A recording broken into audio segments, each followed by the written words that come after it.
Chào tất cả các bạn đã quay trở lại với channel của mình.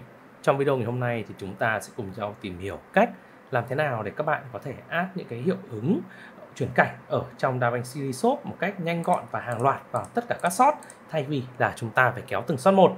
Thì đầu tiên thì các bạn sẽ vào cái giao diện chỉnh sửa video. Sau đấy các bạn sẽ tìm đến cái khu vực được gọi là Effect ở phía trên như thế này. Các bạn click vào và chúng ta sẽ tìm một cái hiệu ứng.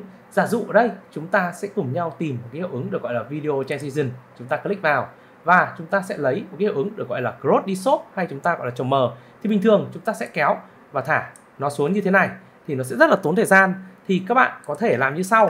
Các bạn sẽ chuột phải vào cái hiệu ứng được gọi là Cross Dissolve đó.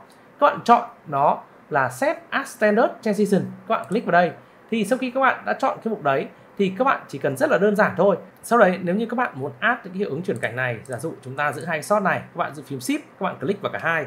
Xong các bạn chỉ ấn phím Ctrl T là chúng ta sẽ add được hiệu ứng ở cả đầu, cả giữa và cả cuối của video. Và các bạn muốn add hàng loạt chẳng hạn thì chúng ta bôi tất cả các shot mà chúng ta đang muốn add ở đây. Các bạn cứ giữ phím Shift, xong các bạn copy paste tất, xong các bạn cũng ấn Ctrl T là tất cả các shot của chúng ta sẽ đều được add hiệu ứng. Thì như vậy là vừa rồi chúng ta đã cùng nhau tìm hiểu cách đơn giản để các bạn có thể add hiệu ứng chuyển cảnh hàng loạt ở trong DaVinci Resolve. Nếu các bạn thấy video này hay và hữu ích thì các bạn đừng quên nhấn like, nhấn subscribe, tự chuông thông báo để theo dõi những video tiếp theo của kênh. Xin chào và hẹn gặp lại các bạn ở trong những video lần sau.